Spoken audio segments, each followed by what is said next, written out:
अस्सलामुअलैकुम। Welcome to AAR pharmacy lectures. हम लोग कुछ कैलकुलेशंस डिस्कस करेंगे। सबसे पहला मोलारिटी पर डिस्कस करते हैं। 3 मोलर पोटेशियम पर मैग्नेट 100 ml बनाना है हमें। पहली बात तो मोलैलिटी और नॉर्मैलिटी, इनका आइडिया होना चाहिए। मोलैरिटी होती है मोल्स पर लीटर, ये होती है मोलैरिटी और इसको बड़े एम से हम रिप्रेजेंट करते हैं। मोलैलिटी छोटी एम से इसको हम रिप्रेजेंट करते हैं मोल्स पर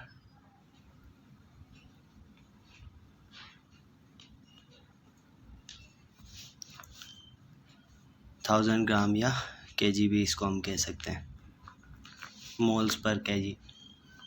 नॉर्मैलिटी बराबर होती है ग्राम इक्विवेलेंट वेट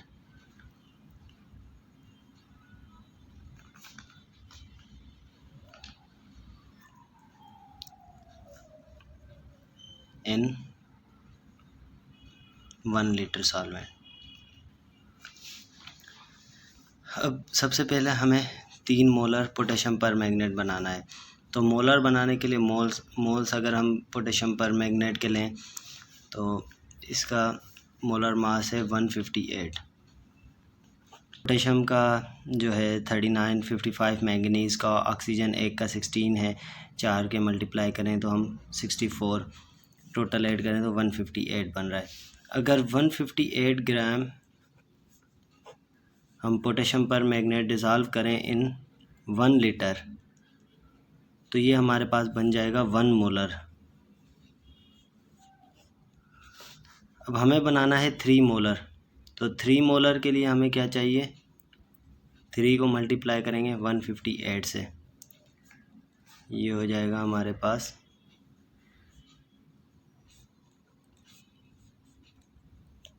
474 ग्राम।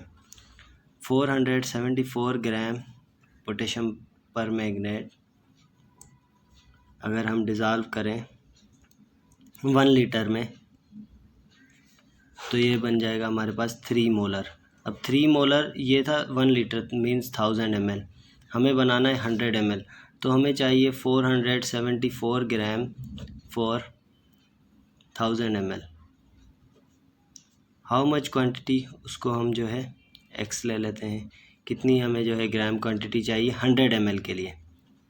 क्रॉस मल्टीप्लाई करेंगे, क्रॉस मल्टीप्लाई के बाद x बराबर हो जाएगा 474 मल्टीप्लाई बाय 100 डिवाइड बाय 1000, तो सिर्फ ख़त्म। बाकी 474 को 10 से डिवाइड करेंगे तो 47.4 ग्राम, तो ये हमारे पास बन जाएगा 47.4 ग्राम पोटेशियम पर मैग्नेट डिज़ोल्व्ड इन 100 ml सॉल्वेंट, ये बन जाएगा 3 molar for 100 ml। Second problem हम परसेंटेज पे करते हैं। अगर परसेंटेज हम वेट बाय वॉल्यूम निकालें तो अगर हमें कोई कहे 1% बनाए कोई भी जो है कंपाउंड की, हम 1% सॉल्यूशन बनाएं तो 1% के लिए हमें क्या करना होता है। फॉर एग्जांपल 1% हम सोडियम हाइड्रोक्साइड बनाए तो 1 ग्राम सोडियम हाइड्रोक्साइड का लेंगे, डिज़ोल्व करेंगे इन 100 ml ऑफ सॉल्वेंट, जो भी हो, वाटर, इथेनॉल, जिस भी सॉल्वेंट में कहा जाए हमें। 1 ग्राम 100 ml में करेंगे तो ये 1%। इसी तरह अगर कोई 10% कहे तो 10 ग्राम इन 100 ml हो जाएगा, 20% कहे तो 20 ग्राम इन 100 ml। तो इससे रिलेटेड एक, अगर हमें 10% सोडियम हाइड्रोक्साइड बनाना है और 30 ml बनाना है, सबसे पहले तो 10% वाला हम निकालेंगे। 10% के लिए जब 1 ग्राम हम 100 ml में कर रहे थे तो 1% बन रहा था। 10% के लिए 10 ग्राम सोडियम हाइड्रोक्साइड डिज़ोल्व्ड इन 100 ml सॉल्वेंट, ये बराबर हो गया 10%। मगर ये है 100 ml के लिए। हमें बनानी है अब 30 ml, फिर से सेम फार्मूला। 10 ग्राम हमें जब रिक्वायर्ड है 100 ml के लिए, तो कितने ग्राम रिक्वायर्ड होंगे 30 ml के लिए। क्रॉस मल्टीप्लाई करेंगे, x बराबर हो जाएगा 10 multiply by 30 divide by 100,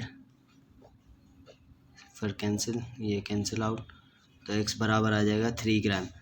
3 gram sodium hydroxide अगर हम डिज़ोल्व करें इन 30 ml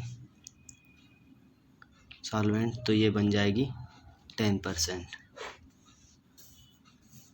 फिर इसके बाद अगर हमें कहा जाए 15.5% पोटेशियम हाइड्रोक्साइड और 500 ml हमें बनानी है। पहले वही 15.5% के लिए सेम 15.5 ग्राम पोटेशियम हाइड्रोक्साइड इन 100 ml सॉल्वेंट, ये बन गई 15.5%। अब इससे हमें 500 ml बनाना है। जब 15.5 ग्राम रिक्वायर्ड है 100 ml के लिए, तो कितनी क्वांटिटी हमें रिक्वायर्ड होगी 500 ml के लिए। क्रॉस मल्टीप्लाई किया, 15.5 मल्टीप्लाई बाय 500 डिवाइड बाय 100। 15.5 को 5 से मल्टीप्लाई करेंगे तो 5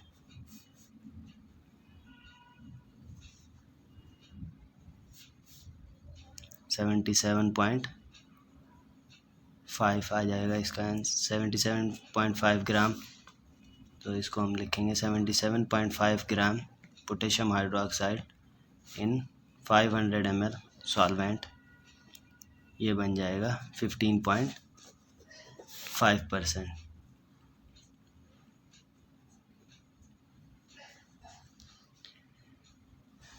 फिर इसके बाद अगर हमें कहा जाए 20% इथेनॉल और बनाना है 40 ml, तो 20% के लिए फिर से सेम। अब है इथेनॉल भी जो है लिक्विड है और दूसरा सॉल्वेंट भी लिक्विड होगा, तो ये हो गई वॉल्यूम बाय वॉल्यूम। अब 20% के लिए हमें 20 ml लेना होगा इथेनॉल और 80 ml दूसरा सॉल्वेंट, मीन्स इन दोनों की क्वांटिटी टोटल मिला के 100 बनानी है। जो भी सॉल्वेंट हो, वाटर में बना रहे हैं फॉर एग्जांपल हम, तो 20 ml इथेनॉल 80 ml वाटर, ये बन गई 20% इथेनॉल की। ठीक है, 20% कंसनट्रेशन ये बनी 20, जो हमें 100 ml के लिए रिक्वायर्ड थी 20 ml इथेनॉल फॉर 100 ml। अब कितना जो है हमें ml इथेनॉल रिक्वायर्ड होगी फॉर 40 ml। क्रॉस मल्टीप्लाई करेंगे, 20 multiply by 40 divide by 100, cipher cancel cancel 8। अगर हम 8 ml ले हैं इथेनॉल और उसमें ऐड करें बाकी 32 ml वाटर या सॉल्वेंट, तो ये बन जाएगा 20% इथेनॉल 40 ml। इसके अलावा हमें कहा जाए 5% सोडियम हाइड्रोक्साइड 50 ml। ठीक है, 5% के लिए 5 ग्राम इन 100 ml, तो ये बन जाएगा 5%, 5 ग्राम सोडियम हाइड्रोक्साइड। ठीक है, 100 ml में ये 5% बन गया। अब 50 ml बनाना है, तो 5 ग्राम रिक्वायर्ड था हमें 100 ml के लिए, कितना ग्राम रिक्वायर्ड होगा 50 ml के लिए। क्रॉस मल्टीप्लाई, फिर से 5 मल्टीप्लाई बाय 50 डिवाइड बाय 100, फिर कैंसिल,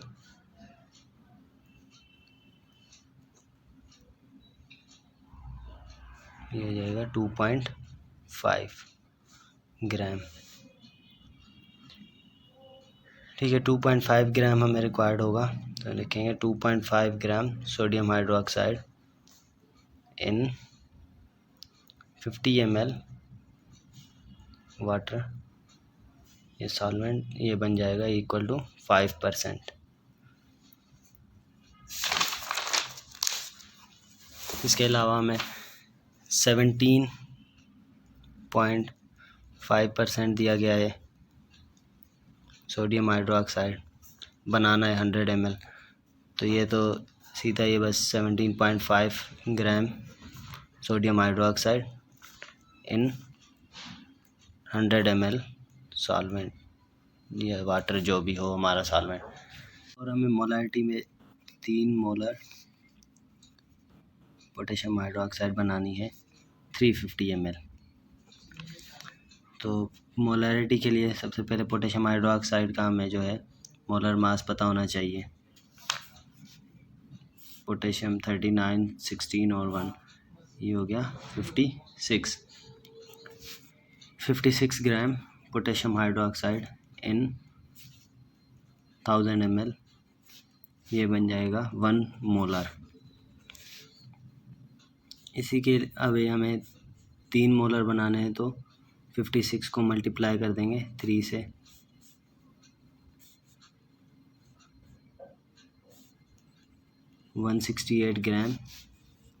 तो 168 ग्राम पोटेशियम हाइड्रोक्साइड इन 100 ml, ये इक्वल हो जाएगा 3 मोलर के। यहाँ तक तो बन गया 100 ml के लिए। अब हमें बनाना है 350 ml, तो 168 ग्राम 100 ml के लिए था, तो कितना जो है हमें ग्राम चाहिए होगा 350 ml के लिए। क्रॉस मल्टीप्लाई करेंगे, 168 मल्टीप्लाई बाय 350 डिवाइड बाय 100,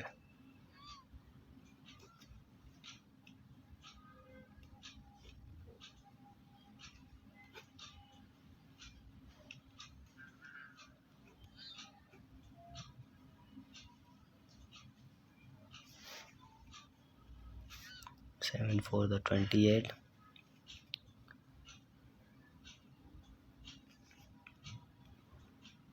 588 ग्राम। अब 588 ग्राम अगर हम पोटेशियम हाइड्रोक्साइड डिज़ोल्व करें इन 350 ml, तो ये बन जाएगी 3 मोलर। उसके अलावा हमें 10 मोलर सल्फ्यूरिक एसिड बनाने का कहा और 200 ml। तो मोलारिटी के लिए फिर से सेम H2SO4 का 98 है मोलर मास। 98 को हम ग्राम अगर 100 ml में लें, 1000 ml में, क्योंकि ये मोलारिटी है, 1000 ml में अगर इसको लें तो ये बन जाएगा 1 मोलर। अब हमें बनाना है 10 मोलर, तो 98 को मल्टीप्लाई कर देंगे 10 से, जितना भी बनाना हो मोलर या नॉर्मल उतने से हम उसको जो है ना ग्राम्स को मल्टीप्लाई कर देते हैं। 98 मल्टीप्लाई बाय 10, ये हो जाएगा 980 ग्राम। अगर हम 980 ग्राम लें सल्फ्यूरिक एसिड के और उसको डिज़ोल्व करें इन 1 लीटर सॉल्वेंट, तो ये बन जाएगा 10 मोलर। अब हमें बनाना है 200 ml, ये था 1000 ml, तो 980 ग्राम रिक्वायर्ड थे 1000 ml के लिए। तो कितने हमें जो है ग्राम रिक्वायर्ड होंगे 200 ml के लिए?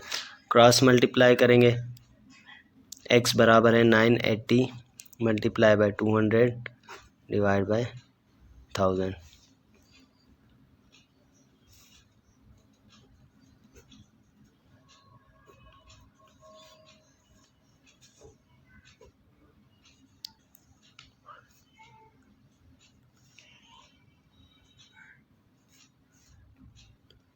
ये 196 ग्राम।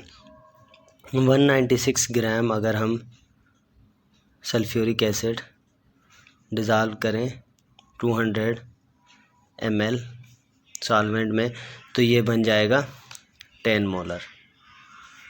अब नॉर्मेलिटी के लिए फॉर एग्जांपल हमें 0.12 नॉर्मल HCl बनाना है 60 ml में, तो HCl का जो है मॉलिक्यूलर वेट है 36.5 सबसे पहली बात, नॉर्मेलिटी का फार्मूला था ग्राम इक्विवेलेंट वेट इन 1 litre solvent. Gram equivalent weight के लिए हमें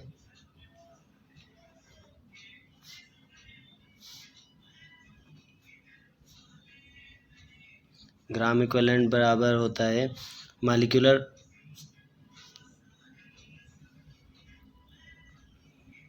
वेट या मास डिवाइड बाय एसिडिटी या बेसिसिटी। अब जैसे HCl है तो इसकी एसिडिटी 1 है, H2SO4 होता तो इसकी एसिडिटी 2 है। अगर हमारे पास सोडियम हाइड्रोक्साइड है तो इसकी बेसिसिटी 1 है। तो ये हमें एसिडिटी या बेसिसिटी से मॉलिक्यूलर वेट को डिवाइड करना होता है। अब इसका मॉलिक्यूलर वेट था 36.5, उसको डिवाइड कर देंगे 1 से तो सेम 36.5, ये आ गया इसका ग्राम इक्विवेलेंट वेट। अब 36.5 ग्राम HCl अगर हम डिज़ोल्व करें इन 1000 ml तो ये बन जाएगा 1 नॉर्मल। तो हमें बनानी थी 0.12 नॉर्मल, उसके लिए 36.5 ग्राम को मल्टीप्लाई कर देंगे 0.12 से। इससे मल्टीप्लाई करने के बाद ये हमें आंसर मिलेगा 4.38 ग्राम। 4.38 ग्राम अगर हम HCl डिज़ोल्व करें इन 1000 ml तो ये बराबर है 0.12 नॉर्मल के। हमें चाहिए कितने ml? 60 ml। तो 4.38 ग्राम रिक्वायर्ड था 1000 ml के लिए। कितना ग्राम रिक्वायर्ड होगा 60 ml के लिए? क्रॉस मल्टीप्लाई करेंगे 4.38 1000 मल्टीप्लाई बाय 60, ये आंसर मिलेगा हमें 0.2628 ग्राम। अब 0.2628 ग्राम HCl अगर हम डिज़ोल्व करें इन 60 ml ऑफ सॉल्वेंट तो ये बराबर हो जाएगा 0.12 नॉर्मल। लास्ट है हमारे पास पोटेशियम हाइड्रोक्साइड की जो हम क्वांटिटी या वेट कैलकुलेट करते हैं। Saponification number, acid value, iodine number, ये 2-3 चीज़ें। सैपोनिफिकेशन नंबर हम कहते हैं कि कितनी क्वांटिटी हमारी पोटेशियम हाइड्रोक्साइड की रिक्वायर्ड है जो 1 ग्राम फैट को सैपोनिफाई कर ले।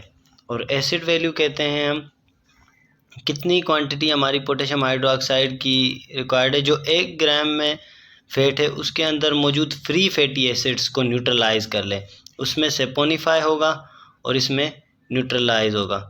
और फ्री फैटी एसिड मीन्स जो चेन से लिंकेज उनका अलग हुआ होगा वो फ्री फॉर्म में मौजूद होंगे। उन फ्री फैटी एसिड को न्यूट्रलाइज करने के लिए कितना पोटेशियम हाइड्रोक्साइड रिक्वायर्ड है। जबकि लास्ट जो आयोडीन नंबर है इसमें हम कहते हैं कि कितनी जो है क्वांटिटी आयोडीन की रिक्वायर्ड है जो एब्जॉर्ब कर ले हमारा 100 ग्राम फैट।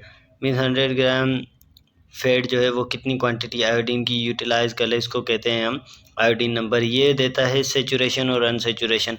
इससे जो है हमें पता चल जाता है कंपाउंड की अनसेचुरेशन का। अब जो हमारे पास इसमें प्रॉब्लम होती है वो है पोटेशियम हाइड्रोक्साइड की calculation. Volume of potassium hydroxide वो बराबर होती है, जो volume of potassium hydroxide consume बराबर होती है ब्लैंक माइनस टेस्ट। ब्लैंक का मतलब वो जो है सॉल्यूशन जिसमें सैंपल मौजूद ना हो, मीन्स जिसमें फ़ैट मौजूद ना हो, बाकी सब चीज़ें होंगी पोटेशियम हाइड्रोक्साइड और अदर केमिकल्स, उसके अलावा जो भी चीज़ें हैं। टेस्ट वाली जिसमें फ़ैट मौजूद होगा वो। अब फॉर एग्ज़ाम्पल ब्लैंक वाले में जो है ना हमारे पास यूटिलाइज़ हुआ 20 ml HCl और टेस्ट वाले में यूटिलाइज़ हुआ 15 ml HCl। तो हम इसके मुताबिक इसको माइनस करेंगे, 20 माइनस 15 बराबर आ जाएगा 5 ml। ठीक है, 5 ml HCl। तो ये मतलब जो क्वांटिटी हमारे पास मीन्स पोटेशियम हाइड्रोक्साइड की फ़ैट ने कंज्यूम की है वो आ गई 5 ml। अब इसको ml से लीटर में कन्वर्ट करेंगे, 5 ml डिवाइड बाय 1000, तो ये आ जाएगा 0.005 लीटर। अब इसका अगर हमें वेट निकालना हो पोटेशियम हाइड्रोक्साइड का, तो उसके लिए हम सबसे पहले जो है इसकी नॉर्मेलिटी लेंगे, जो भी नॉर्मेलिटी दी गई हो उसको मल्टीप्लाई करेंगे हम जो है इसके मॉलिक्यूलर वेट से। जो भी इसका मॉलिक्यूलर वेट मौजूद होगा हमारे पास, या इक्विवेलेंट वेट जो होता है, इक्विवेलेंट वेट के बाद हम उसको मल्टीप्लाई करेंगे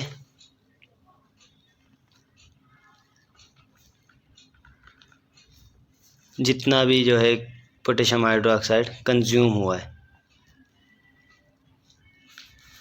ये 3 चीज़ें। अब नॉर्मलिटी फॉर एग्जांपल मोस्टली हमें 0.5 नॉर्मल दी गई है या 1 जो भी दी गई हो वो नॉर्मलिटी लें। इक्विवेलेंट वेट पोटेशियम हाइड्रोक्साइड का 56 है, और यहाँ पे पोटेशियम हाइड्रोक्साइड जो कंज्यूम हुआ इन लीटर्स, ठीक है, ये कितना यूज़ हुआ 0.005। अब 0.005 मल्टीप्लाई बाय 56 मल्टीप्लाई बाय 0.5, इनको हम टोटल मल्टीप्लाई करेंगे तो ये इक्वल आ जाएगा 0.14 ग्राम।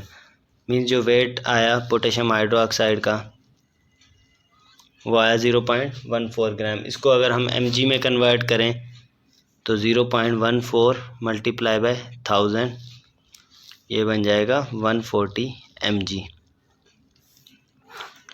इसमें हमें क्या देखना होता है कि सपोनिफिकेशन नंबर जितना हाई आ रहा होता है ना, उतना जो है चेन लेंथ या छोटी होगी या मीडियम साइज़ वाली होगी। मीन्स उसमें चेन लेंथ छोटी है जो फैटी एसिड चेन लगी हुई है, क्योंकि ट्राइग्लिसराइड मॉलिक्यूल हैं ये, एक जो है ग्लाइसरॉल और 3 फैटी एसिड होते हैं।